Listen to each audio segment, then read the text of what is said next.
இன்றே சப்ஸ்கிரைப் செய்து உங்கள் ஃபேவரட் ஷோகளை காணுங்கள்.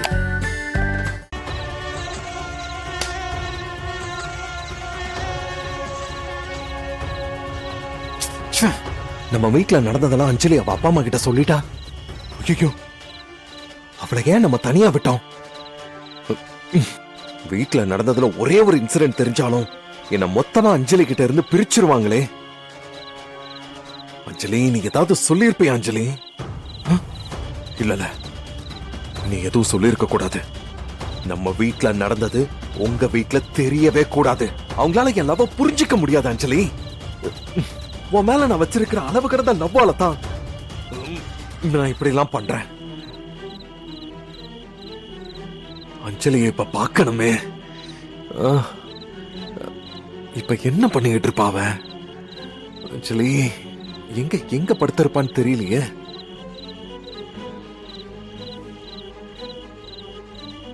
யார சார் தேடுறீங்க? என் ஒய்ஃப் தூங்க போறேன்னு போனா எங்க போய் தூங்குறான்னு தெரியல, அதான் பாத்துக்கிட்டு இருக்கேன். உள்ள மண்டபத்துக்கிட்ட விநாயகர் கோயில் இருக்குல்ல, அங்கதான் லேடிஸ் எல்லாம் தூங்கிட்டு இருக்காங்க, அங்க போய் பாருங்க. தேங்க்யூ.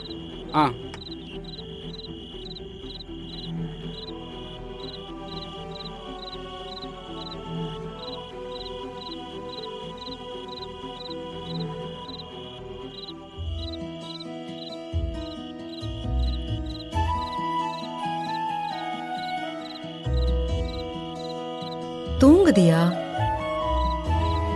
அஞ்சலி? அக்கா, தூக்கம் வரலையா உனக்கு?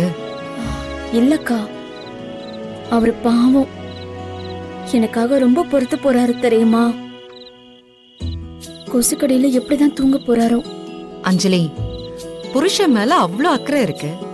அவ்வளோ கஷ்டமா இருந்தா அவருக்கு ஒரு கொசுவலை வாங்கி கொடுக்க வேண்டியது தானே? ஒரு நாள் புருஷனை பிரிஞ்சு இருக்க முடியல உன்னால இப்போ? உனக்கும் கல்யாணம் ஆகும்ல, அப்ப தெரியும். அப்ப பாத்துக்கலாம். இப்ப நீ தூங்கு.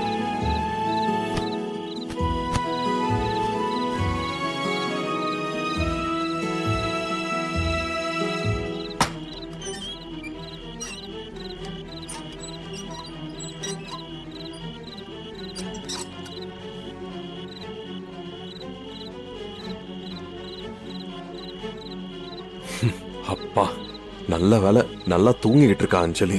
அப்போ கண்டிப்பா யாருக்கிட்டையும் அவ எதுவும் சொல்லி இருக்க மாட்டா.